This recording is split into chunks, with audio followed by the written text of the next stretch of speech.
Bonjour, bonsoir, j'espère que vous allez bien, que tout se passe bien pour vous. Alors je reviens une nouvelle fois. Je fais cet audio pour rajouter quelques précisions à mon dernier audio que j'ai publié sur YouTube, qui a suscité apparemment pas mal de réactions. Et donc cet audio va me permettre de me corroborer enfin, mon ancienne vidéo, mais aussi développer sur un autre sujet, apporter une nouvelle réflexion.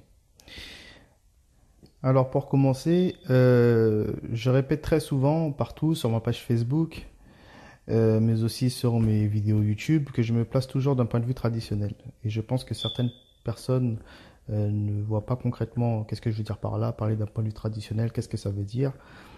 Il y a aussi, je pense, certaines confusions en ce qui concerne la notion de tradition, qu'est-ce que réellement une tradition. Donc je voulais éclairer toutes ces questions afin de mieux comprendre mon point de vue.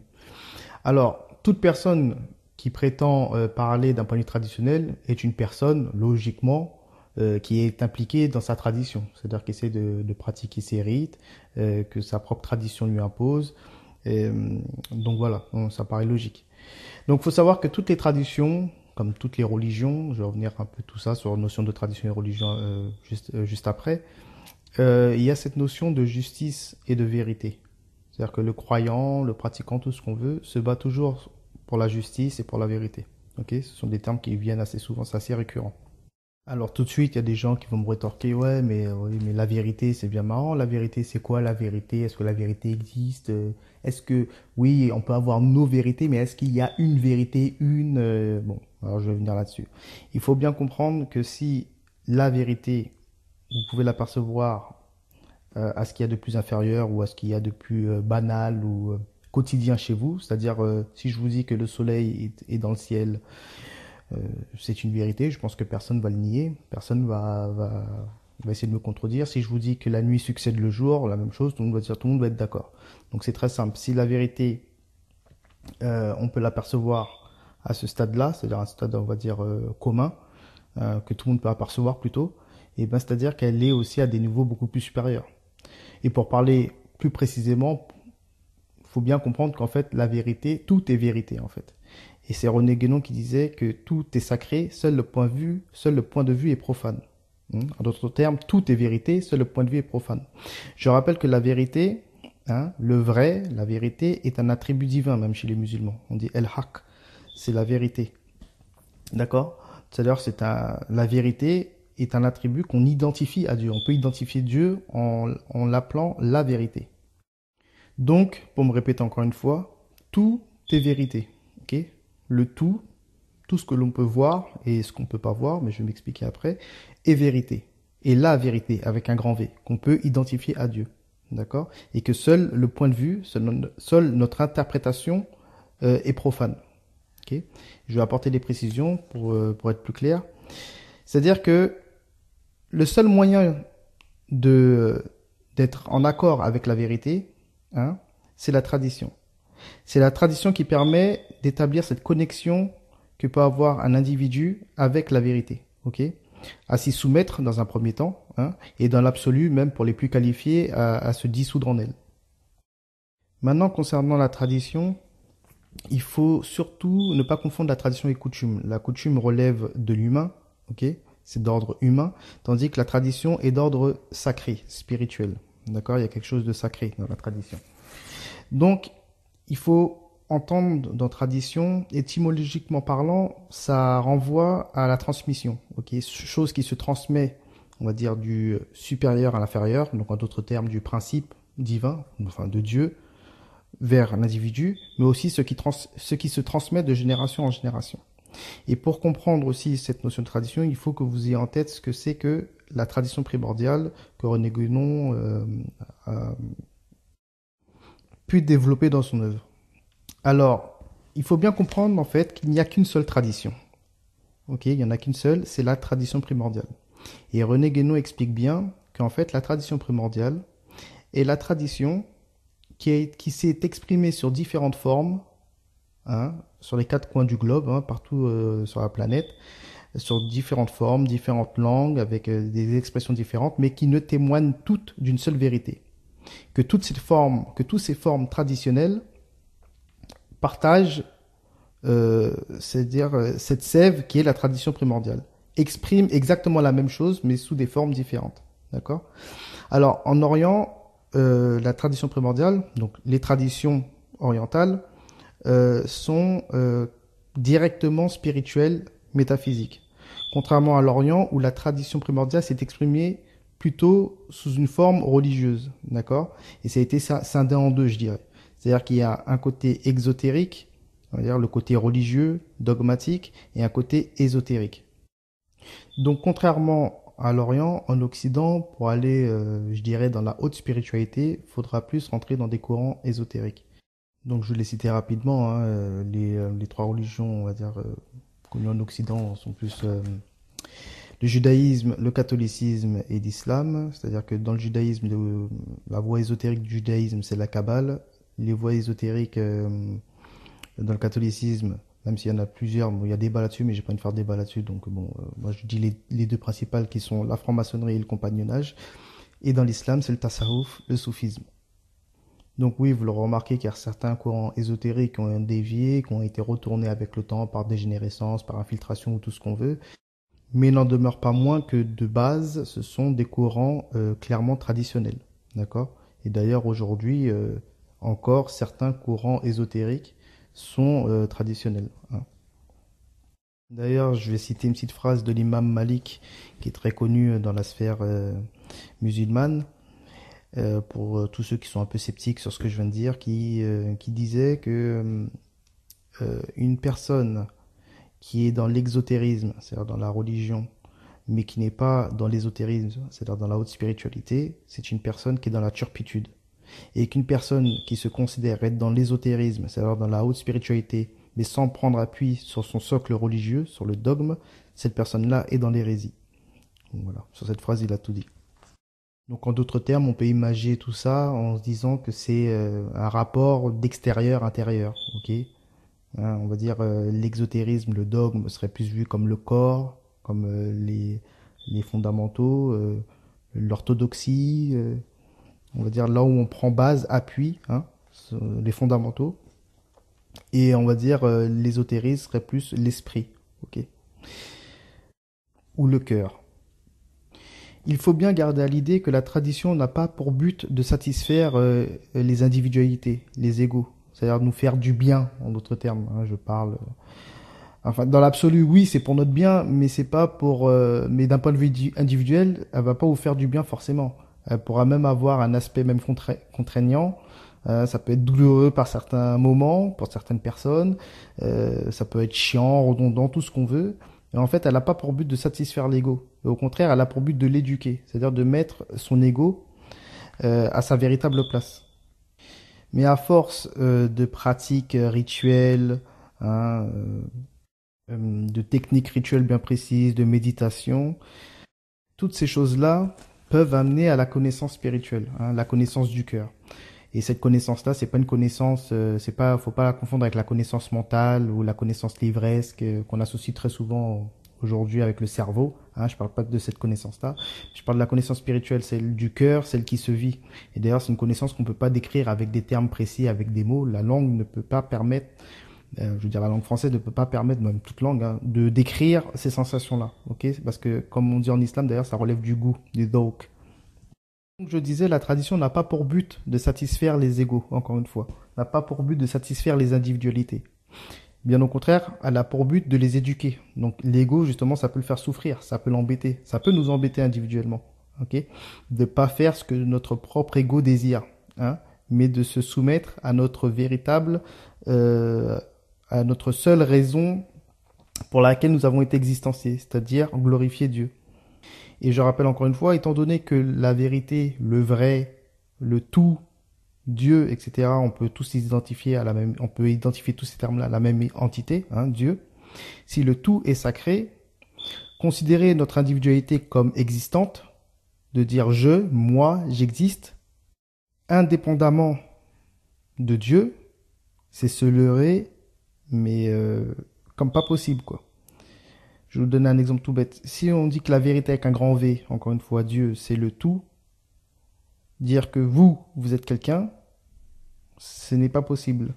Hein, vu que l'infini ne peut pas cohabiter avec quelque chose. Ok? Sinon, l'infini serait fini, ça n'a aucun sens. D'ailleurs, chose qui en dit long sur les mathématiques modernes. Hein. Je me rappelle, à l'école, on faisait l'infini plus un, l'infini plus je ne sais pas quoi. Et René Guénon, dans son livre Calcul infinitésimal, il remet tout ça en ordre. Et bon, c'est un excellent livre que je vous conseille de lire vivement. Pour être encore un peu plus clair, pour matérialiser tout ça, admettons, je vous donne, je sais pas, 10 pommes dans les mains. Hein, vous avez 10 pommes. Et je vous reprends le tout. Dans vos mains, vous n'avez rien du tout. D'accord. Donc s'affirmer en tant qu'existant, hein, existencier, indépendamment du principe, hein, en fait, ne pas se soumettre en fait à la vérité, hein, et de croire que nous sommes quelqu'un en dehors de cette vérité-là, c'est se leurrer grossièrement. Je tiens à signaler aussi pour ceux qui ne savent pas que l'islam, qui est la dernière expression, on va dire, de cette tradition primordiale, hein, dans l'islam, il y a la notion de salut, hein, et de soumission. D'ailleurs, musulman veut dire soumis à la volonté divine. D'accord. Donc on est très loin de la caricature de se dire un musulman est un arabe avec une grande barbe, le teint basané, qui crie Allahu Akbar et qui pose des bombes. Il faut sortir de cette caricature. C'était juste un petit rappel. Et d'ailleurs, dans la tradition musulmane, on départage cette tradition en 3 degrés. Hein, 3 degrés de connaissance spirituelle. C'est-à-dire qu'on départage en islam, iman, ihsan. Islam, la soumission, iman, la foi, ihsan, l'excellence. Qu'on associe ça au tasawuf. Ok. Et d'ailleurs, dans certaines personnes issues du soufisme arrivent même au stade de l'extinction, hein, qu'on dit el-fana en islam. C'est-à-dire qu'arrivent à faire en sorte que leur ego, leur individualité n'a plus quelconque existence pour eux. Okay, et ils ne vivent qu'à travers Dieu. Mais ça, c'est vraiment le stade le plus élevé. Donc oui, je le répète encore une fois pour bien que ça rentre, l'humanité entière est divine. Tout ce que nous voyons est d'ordre divin. Okay, c'est la vérité, c'est le vrai. Okay, tout ce que nous voyons et tout ce qui dépasse même nos sens. Hein. Okay, mais c'est que l'illusion égotique qui nous perd, qui est justement ce qu'on appelle la grande illusion.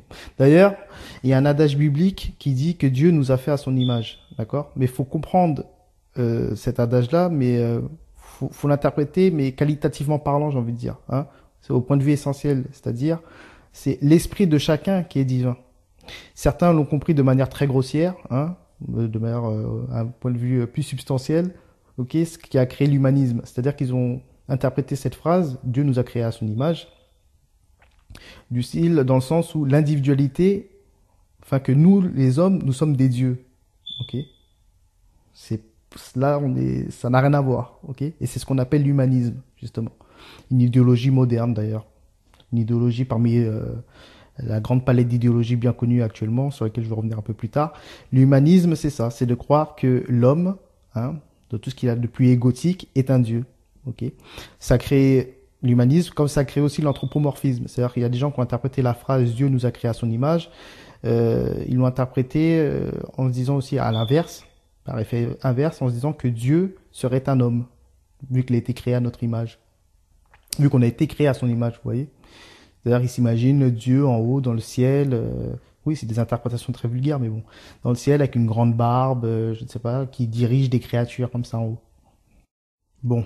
Des interprétations très vulgaires, vous l'avez bien compris. Bon, maintenant que j'ai expliqué tout ça, qu'est-ce que veut dire, qu'est-ce que la tradition, que j'ai clarifié qu'est-ce que la tradition primordiale, voilà, etc. Qu'est-ce que ça veut dire se positionner d'un point de vue traditionnel. Je vais passer à un autre sujet, qui est l'esprit l'emporte sur la forme. C'est-à-dire que dans ma dernière vidéo, j'ai précisé, j'ai accentué sur le fait que oui, l'esprit l'emporte sur la forme. Comme disait Chion, la caste l'emporte sur la race. D'accord? Et j'ai fait exprès justement de nommer Malcolm X, qui est connu dans le monde occidental comme l'une des plus grandes figures noires, hein, donc quelqu'un pour qui j'ai énormément de respect. Et on l'a souvent présenté en Occident comme une personne qui est noire avant d'être musulman. Ok? Et moi j'ai fait exprès d'inverser le rapport, hein, qui me paraît beaucoup plus logique et qui est la réalité aussi. Il faut bien comprendre que l'esprit, comme je vous l'ai dit, d'humanité divine, c'est-à-dire que l'esprit qui baigne en chacun de nous est divin. d'accord? Mais c'est notre ego qui voile notre véritable réalité, notre réalité. Donc l'esprit est divin, il est immuable, tandis que la forme est éphémère. Ok, notre corps, on la laisse à terre, hein. Lorsqu'on meurt corporellement, notre corps retourne à la terre. Hein, c'est éphémère. Donc notre corps, notre couleur de peau, notre race est éphémère. Donc le chemin qui nous permet de nous soumettre à l'esprit, hein, d'essayer de retourner à notre véritable nature, ou plutôt à notre essence, ok, prend le dessus sur la forme, sur notre race. Hein, sans pour cela négliger ce que nous sommes racialement, j'ai pas dit ça. Hein, mais il faut mettre les choses dans le bon ordre, en fait. Donc oui, pour ma part, je suis musulman avant d'être noir, et pas l'inverse. D'ailleurs, un petit message pour tous ceux qui disent que les musulmans noirs sont des aliénés, des déracinés, des arabisés, même si j'en ai un peu parlé dans mon ancienne vidéo. Je vais vous donner une liste de très très grands spirituels musulmans noirs. Alors il y a le Cheikh Ahmadou Bamba, ok, El Hajj Maliksi, Cheikh Ibrahim Afal, Tierno Bokar, bon il y en a pas mal. Bon, ce sont de très grands spirituels musulmans, hein, qui ont été décriés et beaucoup calomniés par la grosse vague wahhabite. Hein. Le wahhabisme, pour ceux qui ne savent pas, c'est un courant, on va dire, qui gangrène maintenant la sphère musulmane. Bon, je vous conseille de lire le livre d'Ahmadi Idrissi, hein, Le Pacte de Nejd, qui retrace l'histoire du wahhabisme, sa naissance, etc. Bon, bref, avec Abdel Wahhab, le fondateur. Donc le wahhabisme, on va dire, oui, c'est un courant ultra rigoriste qui veut faire la pluie, le beau temps maintenant et qui, bon, qui, selon eux, il y a eu beaucoup de déviance dans l'islam. Ils essaient de remettre de l'ordre, selon eux. Mais bon, on est très loin de toute la haute dimension spirituelle de l'islam traditionnel d'antan, excusez-moi, d'avant le wahhabisme. Okay. Les wahhabites s'opposent aussi aux 4 écoles de jurisprudence, hein, Hanafite, Malikite, Shafite, Hanbalite. Bon bref, il y a beaucoup à dire sur eux. Bon, un islam... Bon bref, j'ai pas envie de débattre là-dessus, ça peut créer un autre débat et je n'ai pas envie. Bon, en tout cas, les grands spirituels musulmans noirs que je vous ai listés ont été très calomniés, décriés par ces gens-là. Bon, ce sont quand même des gens très très respectés dans la sphère musulmane. Hein. C'est pas tout le monde qui les ont stigmatisés, ce sont de très grands noms. Vous avez juste à vous intéresser à leur héritage. Bon, bref, penchez-vous un peu là-dessus. Vous allez voir l'immensité de ces personnes.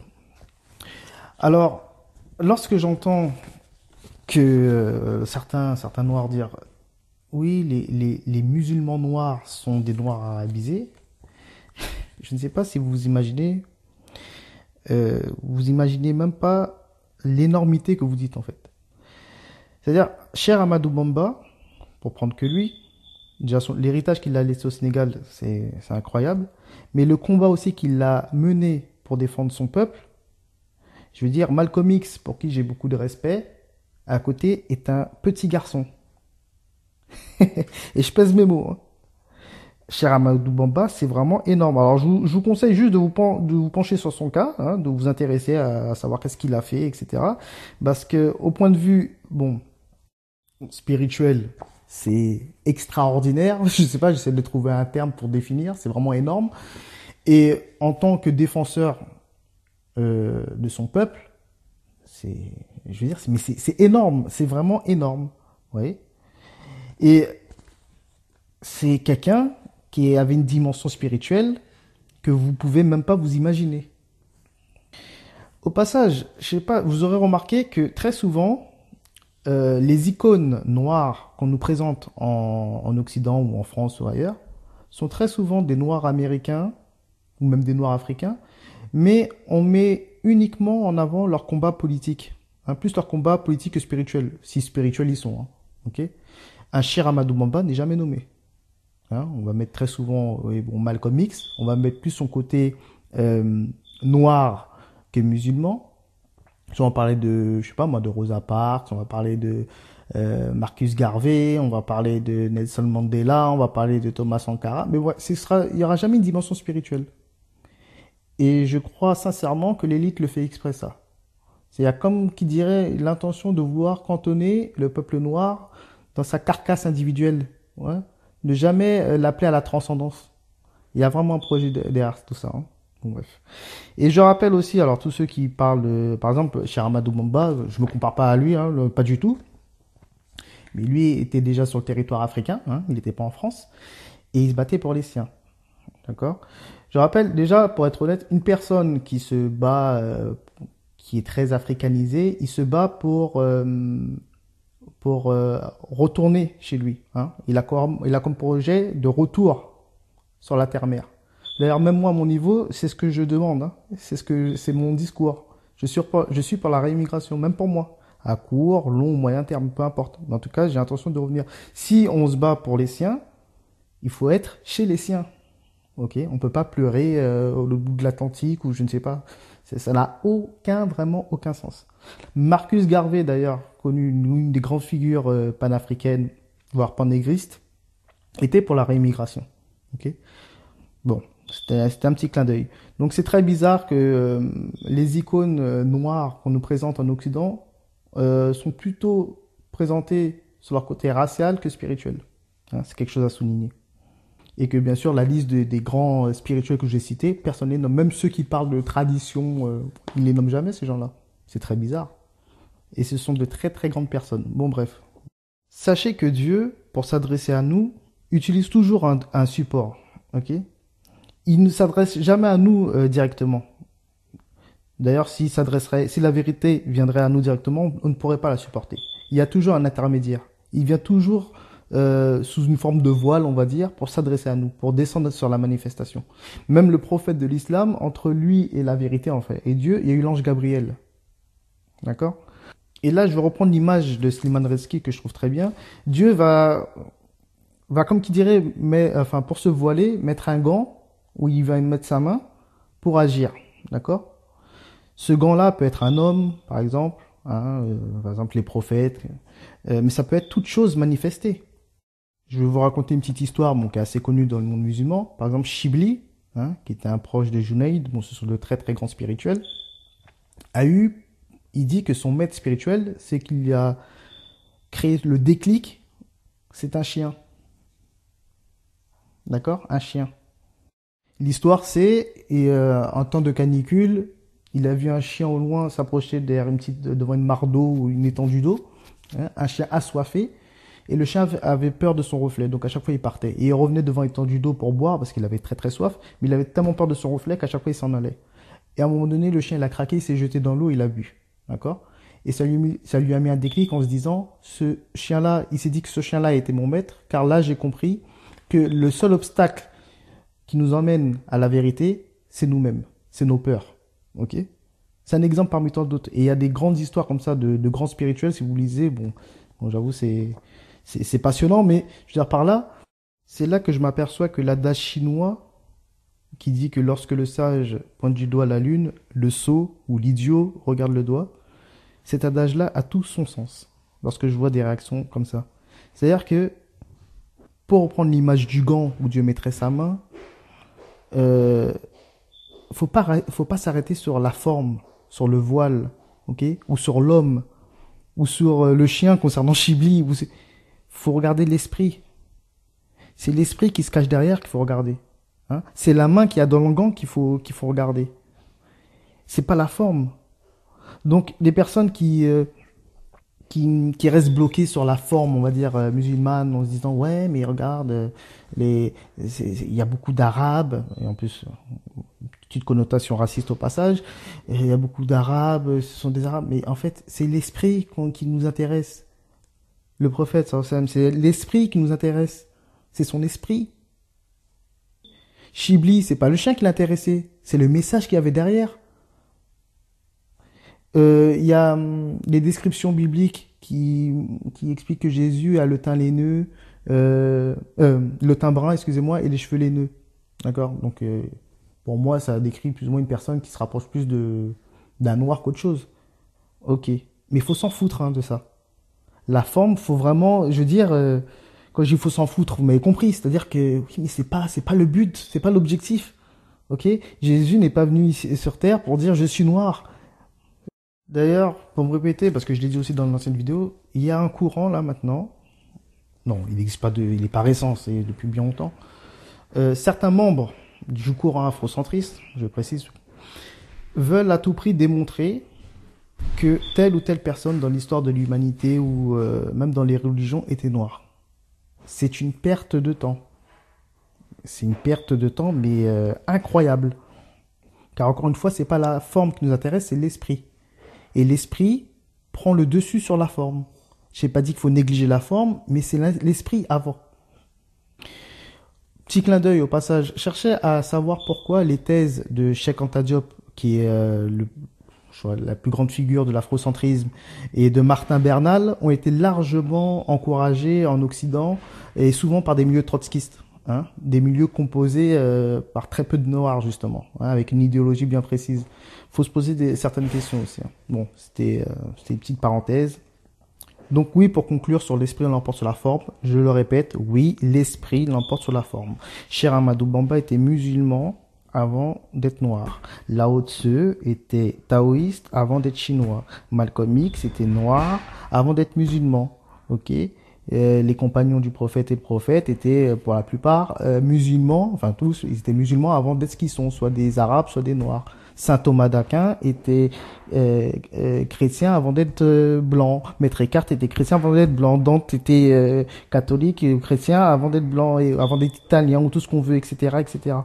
L'esprit l'emporte sur la forme, oui. D'ailleurs, ça me fait penser lorsque je parle de Dante. Bon, je digresse beaucoup, hein, excusez-moi.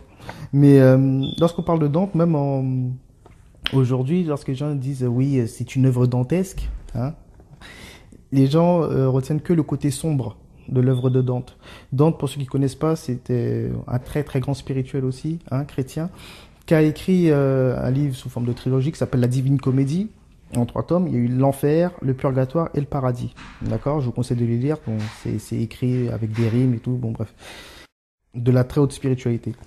Et les modernes ne retiennent que, on dirait, son passage sur l'enfer.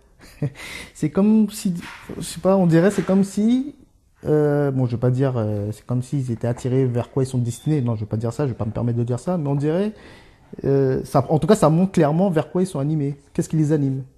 C'est marrant. Et au passage aussi, si vous lisez le livre L'Enfer de Dante, les premiers passages, c'est à croire qu'il décrit le monde dans lequel nous vivons aujourd'hui. C'est assez flippant. Bon, cette petite digression sur Dante va me permettre de boucler justement, parce que je voulais finir avec l'époque moderne. Et ben, je vais parler de cette époque moderne qui est, pour donner une définition de ce qu'est l'époque moderne, c'est clairement l'époque anti-traditionnelle. C'est-à-dire qui est la totale inversion de l'époque traditionnelle. Donc dans l'époque moderne, vous l'avez remarqué, parler de Dieu, maintenant une personne qui parle de Dieu sera très vite passée pour un illuminé, pour tout ce qu'on veut, même, voire même un terroriste, hein. Ça peut aller jusque là. Donc c'est-à-dire que Dieu, bon, on n'est plus en vogue, on parle plus de Dieu. La vérité, avec un grand V, hein, n'a plus sa place. Donc nous sommes plus à notre place, c'est-à-dire l'ego n'est plus à sa véritable place. Maintenant c'est le règne de l'ego.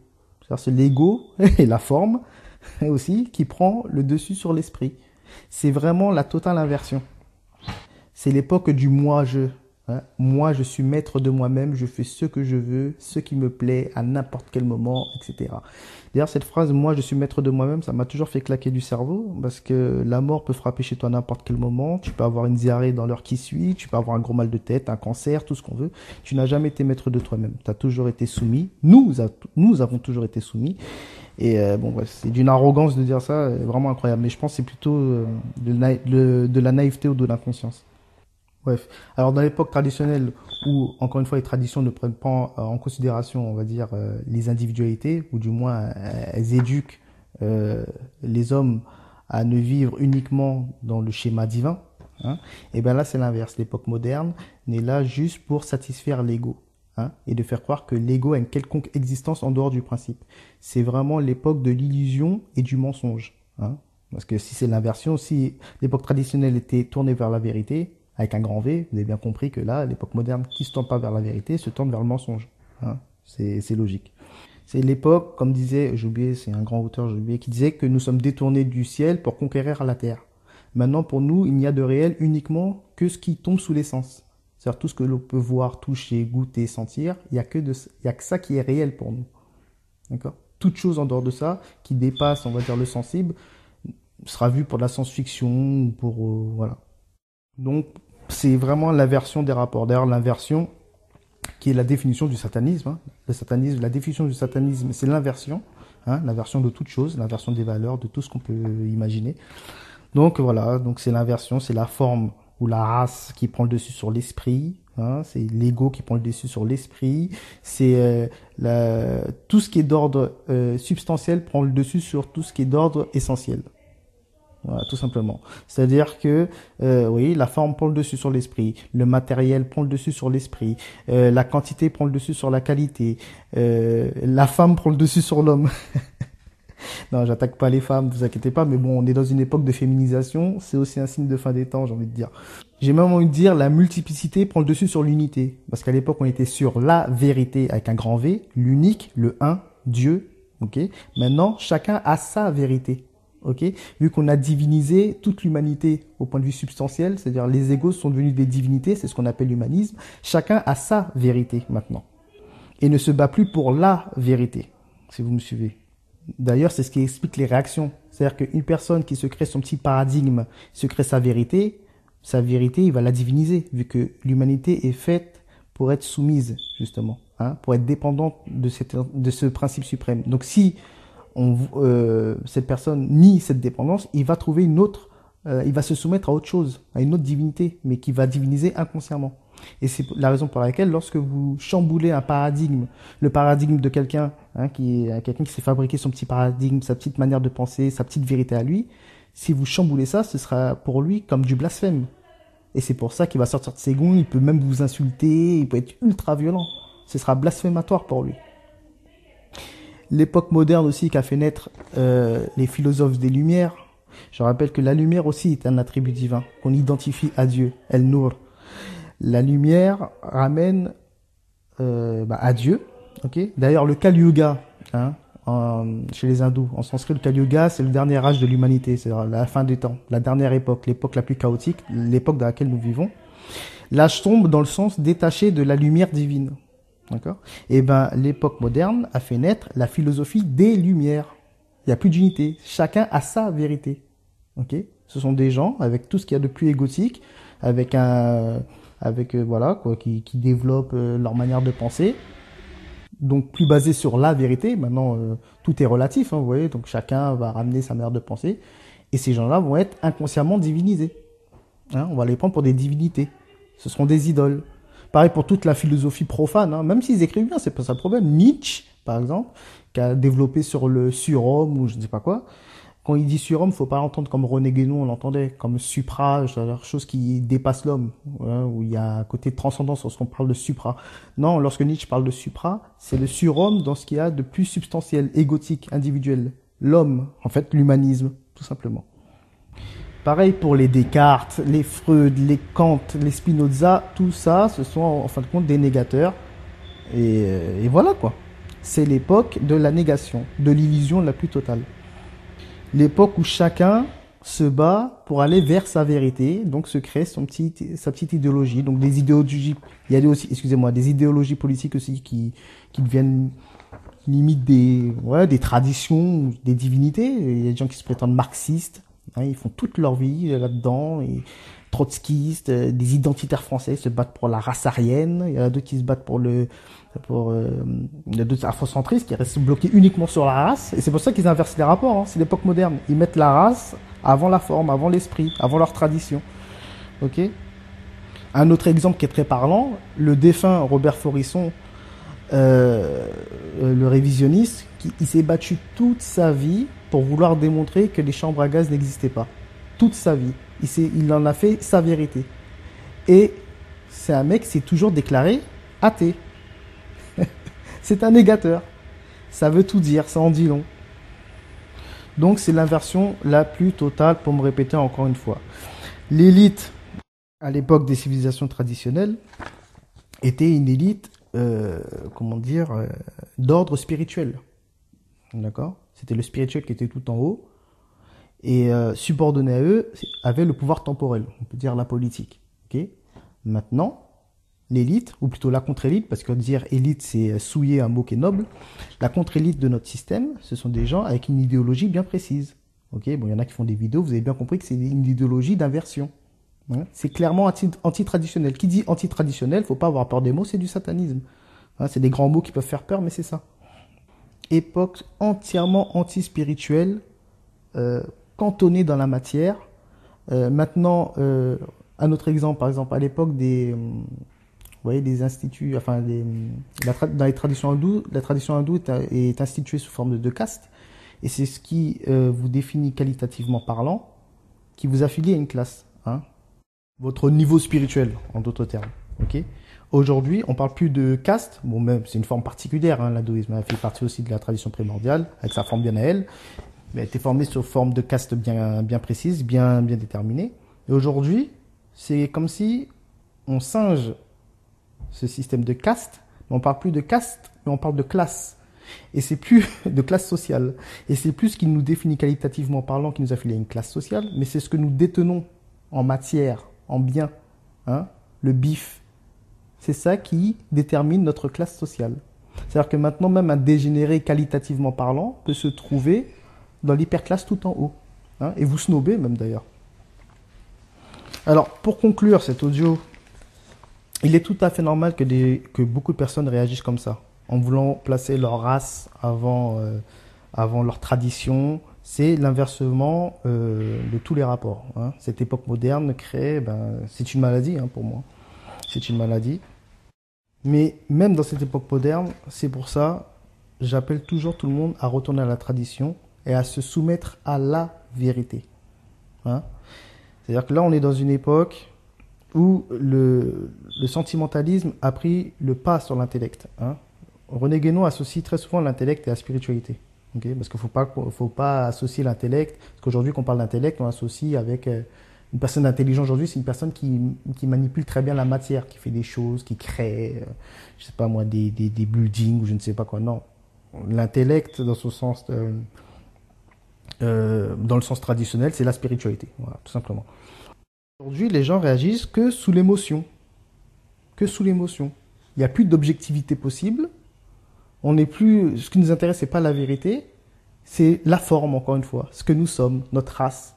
Donc, il faut raisonner de manière tribale. C'est-à-dire, tu es noir, quoi qu'il arrive, tu défends les noirs, même si tu es en tort. Ok?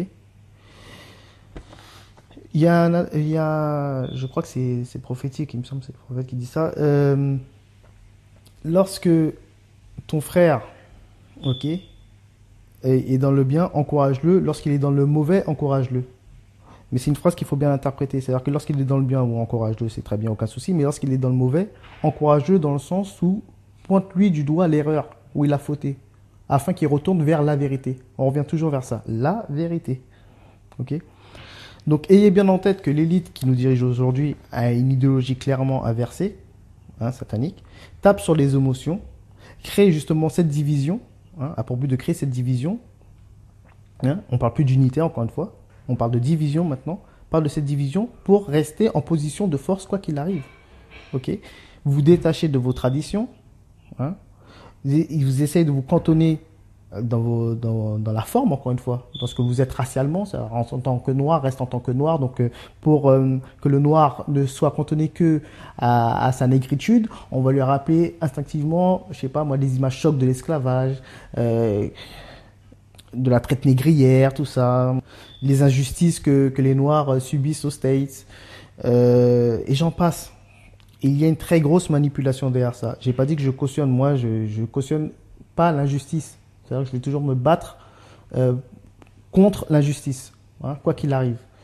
Mais on essaie d'être le plus objectif possible pour, encore une fois, rester fidèle à la vérité. Donc, ne faisons pas, et là je parle pour tout le monde, le jeu de l'élite mondialiste qui a encore une fois pour but de déraciner toute la population, d'aliéner toute la population, détacher de tout ce que nous avons de plus qualitatif pour nous cantonner dans tout ce qu'il y a de plus éphémère ou substantiel ou tout ce qu'on veut. Retournons à l'essentiel et ça nous permettra justement d'éviter tous les pièges que je suis en train de vous énumérer depuis tout à l'heure. Pour terminer une bonne fois pour toutes, je ne prétends pas, encore une fois, détenir la vérité. J'essaie juste de m'y soumettre. Donc si vous voyez que je suis dans l'erreur, vous venez me voir, vous me parlez, tout ce que vous voulez, cordialement, hein, je vais pas dire, parce que bon, il y en a, bon, les vulgaires, ils peuvent être que vulgaires, ça c'est pas un problème, mais je veux dire, parlez, vous me donnez des arguments, si je vois que j'ai tort, sincèrement, je me plierai et j'avouerai mes torts et j'avancerai en fonction. Vous voyez? Donc, retournez à l'essentiel. Ok, retournez à la vérité. Cherchez la vérité avec un grand V. Vous la cherchez. Cherchez la vérité quoi qu'il arrive. Ne cherchez pas la tradition, ne cherchez pas le maître spirituel, ne cherchez pas le guide, ne cherchez pas l'intellectuel, ne cherchez pas l'idole, cherchez que Dieu. Lorsque vous cherchez Dieu, tout va s'ouvrir devant vous. Et attention, hein, j'appelle la personne à rentrer dans quelconque déisme, excusez-moi, parce que maintenant il y a aussi des gens qui se prétendent déistes, qui croient en Dieu, qui sont dans aucune pratique quelconque, juste pour pas égratigner leur ego. Hein. Non, ni dans le New Age, hein, qui est dans la spiritualité où comme ça on flotte dans les airs, ça n'a pas vraiment de sens. Non, le schéma traditionnel peut être douloureux au début, comme je vous l'ai expliqué, mais dans l'absolu, c'est pour notre bien. D'accord? Et c'est pas un côté masochiste que je vous dis. Hein. J'ai pas dit d'aimer la douleur. Il y a une différence. Il y a peut-être une souffrance au point de vue individuel, mais dans l'absolu, il y a, en bout de course, on peut dire, il y a la paix, dans le sens strict du terme. D'accord? Tandis que le masochiste, lui, c'est pas la paix qu'il cherche, c'est la douleur en elle-même. Hein. C'est pour ceux qui, j'anticipe déjà les réponses. Donc, voilà. Donc, retour à la tradition. Et ce sera mon dernier mot parce que je pense que je me suis assez répété. Prenez soin de vous et vos familles. Ciao, paix sur vous tous.